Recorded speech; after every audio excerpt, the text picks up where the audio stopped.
Monday के दिन फिर एक बार Indian market gap down open होने वाला है एंड इन जनरल पिछला वीक भी इंडियन मार्केट के लिए कुछ अच्छा नहीं रहा था। अब इसका मेजर रीजन तो आप सब लोग जानते ही है कि ये है वॉर। लेकिन अगर आपने इससे पहले का वीकली एनालिसिस वीडियो देखा होगा तो आप वैसे भी जानते होंगे कि हम इंडियन मार्केट पे एक बेरिश व्यू बना के बैठे थे। अब इस वॉर की न्यूज के एड ऑन होने से इन्वेस्टर्स अब कंफ्यूज है कि भाई क्या हमें अभी अभी प्रॉफिट बुकिंग करनी चाहिए, क्या हमें अपने स्टॉक्स बेच देने चाहिए या फिर अभी एक इन्वेस्टमेंट का समय है। तो इस वीडियो में हम वो भी समझ लेंगे। वॉर का इंपैक्ट स्टॉक मार्केट पे एक्चुअली कैसा रहता है ये भी एक बार हम क्लैरिफाई कर लेंगे। एंड अगर बाइंग करनी भी है तो कौन से रहेंगे इंपॉर्टेंट निफ्टी के लेवल्स, इसका भी एनालिसिस कर लेते हैं। ये एक न्यूज या इवेंट बेस्ड नहीं बल्कि एक डेटा बेस्ड एनालिसिस वीडियो रहेगा, तो वीडियो को एंड तक जरूर देखना।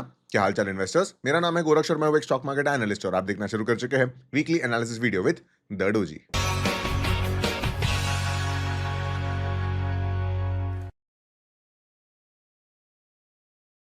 सबसे पहले तो मैं आपको निफ्टी 50 का वीकली टाइम फ्रेम चार्ट दिखाना चाहूंगा। तो आप देख सकते हो कि पिछले वीक निफ्टी लगभग 3% से गिर गया, प्रीवियस स्विंग लो के नीचे क्लोजिंग दिया। दिस क्लियरली इंडिकेट्स कि अभी ट्रेंड है डाउन ट्रेंड, और पिछले वीक में हमने डिस्कस भी किया था। अब अगर हम इसे 30 मिनट टाइम फ्रेम पे करेंगे तो देखते हैं कि हमारे बनाए हुए लेवल्स पे मार्केट रुका था क्या, and the answer is absolutely yes. देखिए, this is the beauty of actually doing analysis. आपको मार्केट हमेशा बढ़ेगा नहीं, इतने तो समझदार हम सभी है, पर गिरेगा तो कहां तक गिरेगा, कहां से रिवर्सल आएगा, ये हम एनालिसिस के बेसिस पे प्रेडिक्ट कर सकते हैं। प्रेडिक्ट क्या कर सकते हैं, इसे एनालिसिस कहते हैं। So as you can see, market गिरा 4 तारीख को। मार्केट जब गैप डाउन ओपन हुआ तो एक प्रॉपर सपोर्ट पे ओपन हुआ, रेजिस्टेंस पे आया, वहां पे प्रॉफिट बुकिंग हुई। फिर एक बार मार्केट ऊपर गया, एक और रेजिस्टेंस पे एक शूटिंग स्टार कैंडल, एक इन्वर्टेड हैमर बनाता है, वापस से गिरता है। तो ये मत समझो कि भाई वॉर हो रहा है या फिर कोई भी बैड न्यूज आ रही है तो मार्केट एकदम अनप्रेडिक्टेबल हो जाएगा। In fact predictability of the market आपको इन लाइंस पे दिख जाएगी। तो अब इन्हीं लाइंस, ये लाइंस के बेसिस पे हमें आगे क्या पता चलता है और कितना गिरेगा ये भी समझ लेते हैं। अब देखिए, मंडे को मार्केट गैप डाउन होगा, ये मैं आपको एसजीएक्स के डेटा पे बता रहा हूँ। आप यहाँ से देख सकते हो कि भाई लगभग मतलब क्रूड ऑयल के प्राइसेस बढ़ गए थे। तो फ्राइडे के दिन जब हमारा मार्केट क्लोज हुआ, अमेरिकन मार्केट्स में भी अच्छा खासा गिरावट देखने मिला। आप देख सकते हो 1% से डाउ भी गिर गया, एसएनपी भी 1.3% गिरा और नैस्डैक भी 1.5% गिर गया। एंड इसका इंपैक्ट इंडियन मार्केट पे भी आता है। तो अगले बेसिकली मंडे को जैसे ही मार्केट ओपन होगा तो इट इज एक्सपेक्टेड कि हम गैप डाउन ओपन हो गए। तो 1% का गैप डाउन तो ठीक है, but what will be the important levels, अब हम यहाँ से देख लेते हैं। देखो, तो अगर मार्केट अभी गिरता है तो अगला इंपॉर्टेंट सपोर्ट लेवल रहेगा यहाँ पे। देखो, सबसे पहला इंपॉर्टेंट लेवल तो मैंने आपको बताया कि 24,000 का लेवल रहेगा। बट अगर टेक्निक, ये एक लेवल जो है वो फिबोनाची के बेसिस पे है। मैं आपको फिबोनाची भी प्लॉट करके दिखा देता हूँ। इनफैक्ट इसके लिए मैं वीकली टाइम फ्रेम पे फिर से शिफ्ट करता हूँ। अब देखो, वीकली टाइम फ्रेम पे ड्राइंग्स बहुत ज्यादा दिखेगी, मुझे ऐसा पसंद नहीं है, बट ये चार्ट में 30 मिनट टाइम फ्रेम के लिए यूज करता हूँ। दैट इज वाई थोड़ा बेयर विथ मी। चलिए, प्रीवियस स्विंग लो से स्विंग हाई अगर देखेंगे तो फिबोनाची का 50% रिट्रेसमेंट, ये लाइन हम प्लॉट कर लेते हैं। इनफैक्ट ये देखिए, ये एक इंपॉर्टेंट लाइन है, और गोल्डन रेशियो जो होता है 0.6% रिट्रेसमेंट जो होता है वो भी मैं एक बार प्लॉट कर लेता हूँ और फिर फिबोनाची को डिलीट कर दूंगा, तो आपको चार्ट थोड़ा बेटर समझ में आएगा। चलिए वापस से 30 मिनट टाइम फ्रेम पे आते हैं। नाउ यू कैन सी 24,041 का जो लेवल है, 24,041 का लेवल जो है, ये एक बहुत इंपॉर्टेंट सपोर्ट लेवल रहेगा। मार्केट अगर यहाँ आता है तो मैं डेफिनेटली यहाँ पे भी अच्छा खासा इन्वेस्टमेंट कंसिडर करूंगा। क्यों, वो मैं आपको थोड़ी देर में बताता हूँ। फॉलोड बाय एक बहुत लास्ट क्रिटिकल सपोर्ट रहेगा 23,500 का लेवल। ये दोनों ही level in general bulk buy करने के लिए बहुत अच्छे रहेंगे, क्योंकि देखो, इससे इंडिया का valuation extremely undervalued category में आ जाएगा। As of today India is now, या फिर Nifty is now trading at undervalued zone. और देखो, ऐसे सिचुएशन में अगर मार्केट को बाय करने से डरोगे ना तो सही तरीके से कभी पैसा नहीं बना पाओगे। अगला इंपॉर्टेंट लेवल सबसे पहले तो 24,300 का लेवल है। ये एक रेजिस्टेंस बिकम सपोर्ट लेवल है जो इस कलर के बार्स दिखते हैं। और फिर ये जो दो लेवल है, ये देखो 24,000 का लेवल, ये आपके लिए एक फिबोनाची का गोल्डन रेशियो लेवल है। बट सपोर्ट रेजिस्टेंस की बात करें तो 23,800 का लेवल अगला इंपॉर्टेंट सपोर्ट है, फॉलोड बाय 23,500। देखो, अगर मार्केट इन लेवल्स को टच भी करता है ना तो ऐसा नहीं है कि मार्केट यहाँ पे बहुत देर रुकेगा, क्योंकि इंस्टीट्यूशन के बाय ऑर्डर इन वैल्यूएशन पे लगे होते हैं। तो अगर मार्केट इन लेवल को टच करता है तो यहाँ से एक शार्प रिकवरी भी आपको देखने मिल सकती है। आप देख सकते हो कि पिछली बार भी जैसे ही मार्केट ने एक सपोर्ट को टच किया, एक शार्प रिकवरी देखने मिली। तो शार्प रिकवरी क्यों आती है, इतना बड़ा इंडेक्स में अपमूव क्यों आता है, रिलायंस जैसे स्टॉक एकदम से ऊपर क्यों चले जाते हैं, क्योंकि क्वालिफाइड इंस्टीट्यूशनल बायर्स यहाँ पे bulk deal and block deal लगा के बैठे होते हैं। ऐसा नहीं होता है कि वो एक एक दिन देखते हैं कि भाई आज मार्केट कहाँ है और आज बाइंग करेंगे। उनके प्री डिफाइंड लेवल पे ऑर्डर लगे होते हैं और वहीं से फिर रिवर्सल आता है। तो अगर मार्केट में देखो, काफी सारे रिटेल इन्वेस्टर अपना मन मार चुके हैं, उनको लगता है इंडियन मार्केट में कोई दम नहीं रहा, तो वो इन्वेस्टर्स यहाँ पे जैसे ही मार्केट गिरेगा वो बेच देंगे, और उनको खरीदेगा कौन, QIBs. So don't be that investor, don't be that retail investor जो इस गिरावट में मार्केट को बेचता है। मैं आपको ना छोटी सी वॉर पे कमेंट्री भी दे देता हूँ। देखो, वॉर हमेशा से रहा है, जब से मैं पैदा हुआ हूं, जब से मैं देख रहा हूं, मिडिल ईस्ट का वॉर रहा है। कुछ साल पहले तो आप लोग ने, इनफैक्ट कुछ साल नहीं, 5-6 साल हो गए, बहुत साल हो गए उस चीज को भी, 3-4 साल तो हो ही गए, जब रशिया का वॉर चला था। मार्केट उसके बाद एक बुलिश रैली दिया था। फिर आया था ईरान का और पैलेस्टीन का वॉर, वहाँ सॉरी पैलेस्टीन और इसराइल का वॉर, तो वहां पे भी आपको एक वॉर देखने मिला था। एंड अभी अब ईरान का इसराइल का वॉर आप देख रहे हो। तो war has been the constant in fact. War कभी नहीं रहेगा ऐसा हो ही नहीं सकता है, कभी ना कोई देश लड़ता रहेगा और वॉर से इनोवेशंस ट्रिगर होते हैं, नई-नई टेक्नोलॉजी ट्रिगर होती है और जब वॉर सबसाइड होता है, जब वॉर एकदम शांत हो जाता है, तब ये टेक्नोलॉजी हम जैसे कमर्शियल यूजर्स के पास आती है और फिर हम इनका बिज़नेस क्रिएट करते हैं। तो वॉर दुनिया के लिए तो अच्छी चीज़ नहीं है, सेलिब्रेट नहीं करना चाहिए, but in general war always presents a great buying opportunity क्योंकि आप खुद सोचो, वॉर हुआ है तो आप दीवार पे पेंट नहीं लगाओगे क्या? वॉर हुआ है तो अब आप शैम्पू करना बंद कर दोगे क्या? वॉर हुआ है तो आप क्या इन्वेस्टिंग बंद कर दोगे क्या? एसआईपी बंद कर दोगे क्या? तो सारे बिज़नेसेस अपनी जगह पे चलते रहेंगे, बट क्योंकि मार्केट में अनसर्टेनिटी है, तो सारे बिज़नेस आपको सस्ते में खरीदने मिलेंगे। तो ऐसे में पैनिक सेलिंग बिल्कुल नहीं करनी है and my answer would be कि क्या आपको इन्वेस्ट करना चाहिए नहीं? And the answer is yes, this is a very good time to invest. Let me give you another reason. देखो ये पीई रेशियो का चार्ट मैं आपको पहले भी दिखा चुका हूँ। लेट मी ओपन निफ्टी 50 का पीई रेशियो। ये बेसिकली इंडिया के टॉप 50 बिज़नेस का वैल्यूएशन हमें बताता है। आज के तारीख में निफ्टी का पीई रेशियो है लगभग 21.4, वेरी वेरी अट्रैक्टिव ऑलरेडी और यहाँ से 1% और मंडे को डिस्काउंट पे आपको मिलने ही वाला है। तो देखो 21 से लेके 20 का पीई जो है, एक जो 3-4% का रेंज आता है ना, ये पूरा ही वेरी अट्रैक्टिव बाइंग रेंज होता है। देखो अगर मैं आपको पिछले 3 साल का डेटा दिखाऊँ तो एक बार जब निफ्टी 20 पे आया था तो शार्प रिकवरी देखने मिली थी। फिर एक बार 20 के आस-पास आया था, 20.04 पे आया था तो भी एक शार्प रिकवरी देखने मिली थी। अभी पिछले क्रैश पे आप देखोगे जो अभी फ़ेब महीने का था 2025 का, तब बहुत टेंशन आ गया था लोगों को। तभी भी 20 के पीई रेशियो से मार्केट ने एक अच्छी रिकवरी दी। वहाँ से एक बुल रैली नहीं आई। अभी भी इनफैक्ट अभी तक के कोई बुल रैली नहीं आई है, बट आई स्ट्रांगली बिलीव कि अगर मार्केट फिर से 20 पे आता है तो this time Nifty will be eligible to give a breakout in few quarters. मतलब पिछले कुछ क्वार्टर्स पे मैंने बोला भी था कि भाई मार्केट ब्रेकआउट के लिए रेडी नहीं है, बट अब मैं अपना व्यू चेंज कर रहा हूं। अब जब फॉल आ रहा है निफ्टी में, यहाँ पे जो बाइंग आएगी वो एक बुलिश रैली को ट्रिगर करेगी।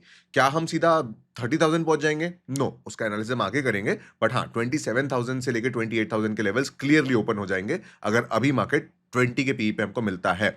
अब क्या आप एग्जैक्टली 20 पे बाय कर पाओगे? आई डोंट थिंक सो, क्योंकि वहां पे शार्प रिकवरी आ जाएगी। इसलिए यहां से लेके 20 के पी तक के, मतलब यहां से लेके 3-4% के फॉल पे अच्छे से बाइंग कर सकते हो। कहां बाय करना है, क्या बाय करना है, इतना दिमाग मत लगाओ। आप आज की तारीख में एसआईपी करते होंगे, उसी एसआईपी को स्टेप अप कर लेना। This is a very good month. In fact this and coming few months are very good time to actually invest. I hope मैंने अपना क्लियर व्यू आप तक पर्कोलेट किया है। चलिए अब मार्केट के चार्ट्स को फिर से एक बार देख लेते हैं। सो निफ्टी के हमने इंपॉर्टेंट सपोर्ट लेवल तो देख लिए, इनको भी आप प्लीज अलर्ट लगा लेना, स्क्रीन पे मार्क कर लेना, ताकि जब ये लेवल पे रिवर्सल आए तो आप बोल पाओ कि हाँ भैया एक यूट्यूब वीडियो देख के हम सीखे थे। Now when can the market B bullish? देखो प्रीवियस स्विंग हाई जो था वो 24,850 का था, तो जब तक इसके ऊपर प्रॉपर प्राइस एक्शन क्लोजिंग ना हो जाए तब तक हम बुलिश व्यू नहीं रखेंगे। तो 24,850 के ऊपर जब मार्केट क्लोजिंग दे देगा, डेली टाइम फ्रेम पे दे दे तो और ही बढ़िया है, या फिर वीकली पे दे दे तो इवन बेटर। तो अगर 24,850 के ऊपर मार्केट क्लोजिंग देता है तो बुलिश रैली की बात करेंगे। टारगेट वगैरह भी ज्यादा डिस्कस नहीं करेंगे, बिकॉज अभी भी थोड़ा मार्केट में बेरिश सिनेरियो है। चलिए अब ओपन इंटरेस्ट के बेसिस पे देख लेते हैं कि भाई इंस्टीट्यूशन के पैसे कहां लगे हैं।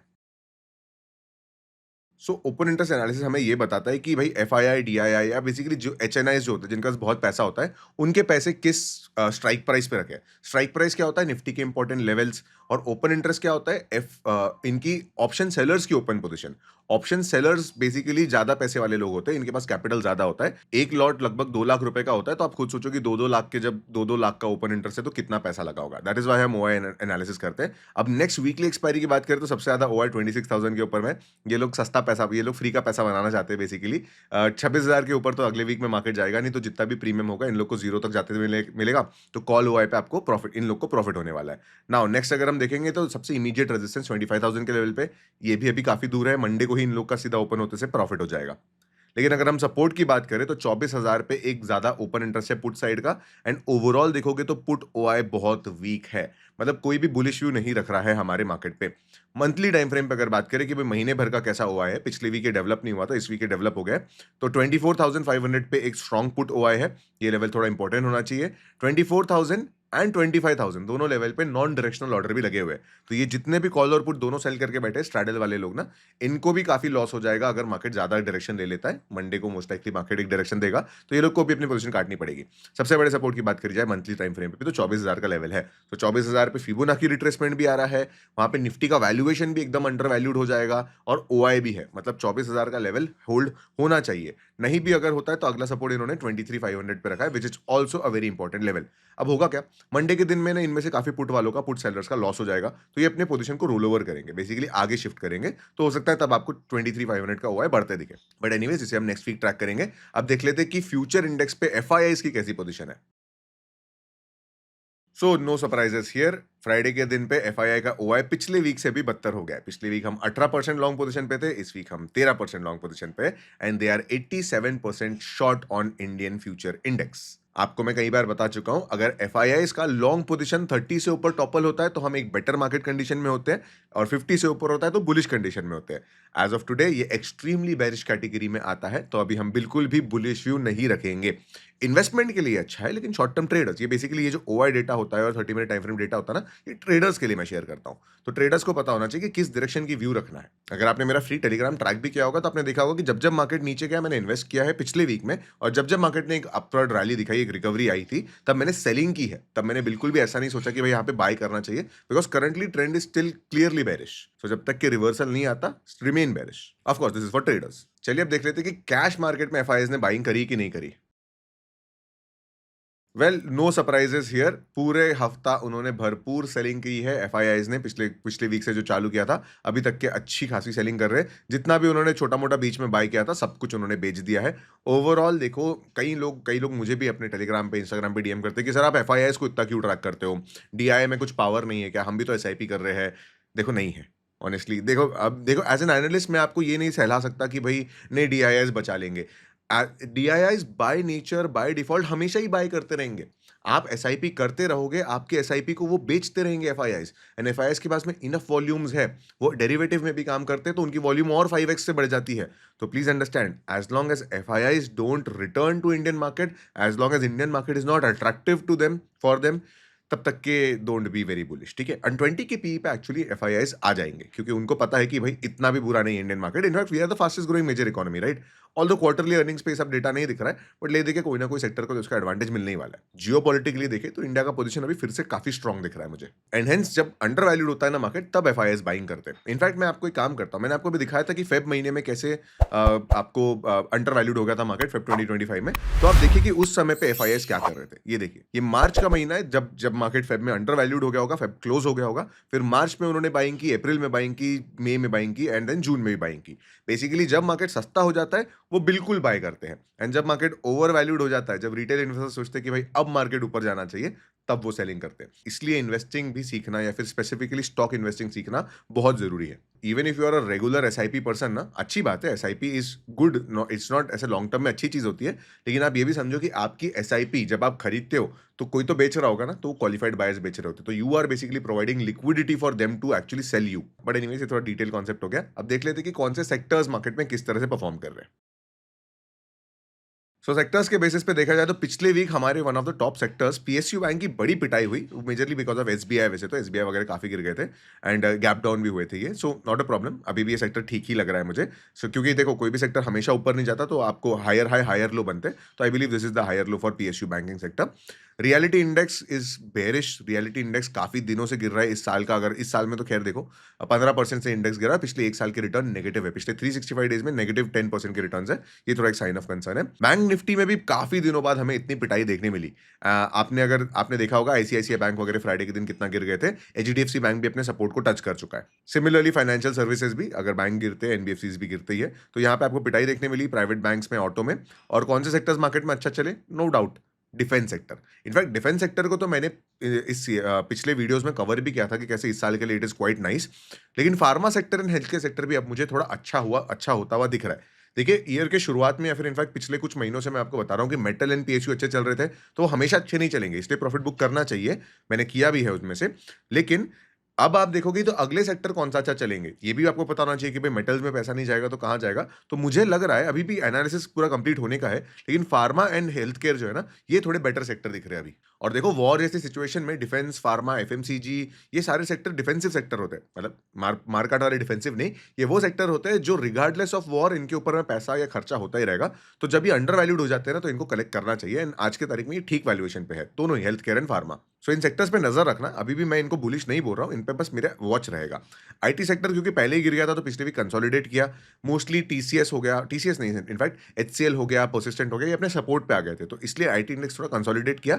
अभी अभी भी इंडेक्स में करेक्शन का स्कोप बाकी है। एंड मेटल इंडेक्स पिछले वीक थोड़ा कम ही गिरा था comparatively compare to other PSU banking sector वगैरह। तो देखो, जो भी सेक्टर निफ्टी से कम गिरते हैं ना, उन्हें हम ठीक बोलेंगे, जो भी सेक्टर निफ्टी से ज्यादा गिरते हैं उन्हें हम ज्यादा बेरिश बोलेंगे। सो ये एक एनालिसिस आप जनरली याद रखना। सो ओवरऑल अगर मुझे इस वीकली एनालिसिस वीडियो को कंक्लूड करना होगा तो मैं आपको इतना ही बताऊंगा कि भाई आने वाले कुछ दिनों में इन्वेस्टमेंट करने के लिए बहुत ही अच्छी अपॉर्चुनिटीज आएगी। मार्केट अगर गिरता भी है तो वो बहुत समय तक नीचे नहीं रह पाएगा क्योंकि हमारा वैल्यूएशन बहुत अच्छा है।